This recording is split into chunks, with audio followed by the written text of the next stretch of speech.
آج کا ہمارا ٹاپک ہے سیل تھیوری. یہ کلاس 9 کا ایک شارٹ سا ٹاپک ہے. Cell theory was presented by 2 German scientist Matthias Schleiden and Theodor Schwann. یعنی سیل تھیوری کو 2 جرمن سائنٹسٹ نے پیش کیا تھا. ایک کا نام تھا میتھیس شلائڈن اور دوسرے سائنٹسٹ کا نام تھا تھیوڈار شوان. میتھیس شلائڈن یہ بوٹینسٹ ہے، یعنی بوٹنی کے اسپیشلسٹ ہیں، اور تھیوڈار شوان یہ زولوجسٹ تھے، یعنی زولوجی کے اسپیشلسٹ تھے. اب سیل تھیوری کے ہمارے پاس 3 مین پوائنٹس ہیں.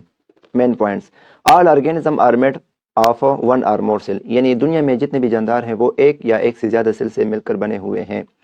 یعنی کچھ جاندار جو ہوتے ہیں وہ یونی سیلولر ہوتے ہیں جو کہ ایک سیل سے مل کر بنتے ہیں، فار ایگزامپل بیکٹیریا. اور اس کے علاوہ زیادہ جاندار جو ہوتے ہیں وہ بہت سے سیل سے مل کر بنتے ہیں، for example human, animal, plants, fungi and algae etcetera. دوسرا پوائنٹ کیا ہے؟ Cell is the unit of all organism. یعنی سیل جو ہے وہ تمام جانداروں کا یونٹ ہے. اب یہاں پر سوال پیدا ہوتا ہے کہ یونٹ کیا چیز ہے؟ یونٹ کا مطلب ہوتا ہے اسمالسٹ پارٹیکل.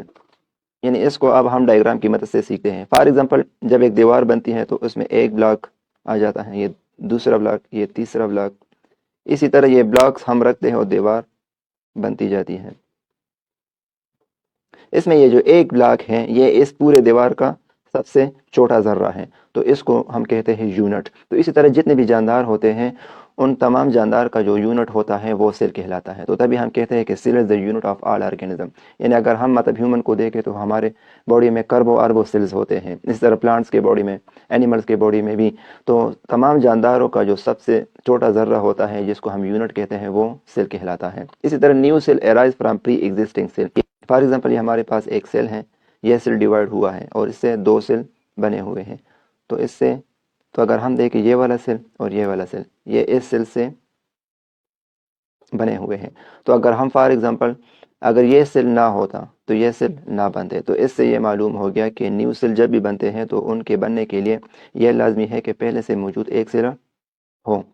تو یہاں پر پوائنٹ ہے کہ new cell arise from pre existing cell. یعنی نئے سیل تبھی بنتے ہیں جب پہلے سے موجود ایک سیل موجود ہو. تو یہ سیل تھیوری کے 3 مین پوائنٹس ہیں.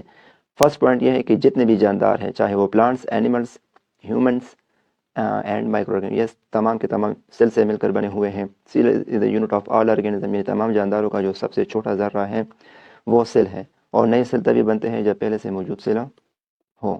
تو یہ سیل تھیوری کا ایک شارٹ سا ٹاپک ہو گیا کلاس 9 کے لیے.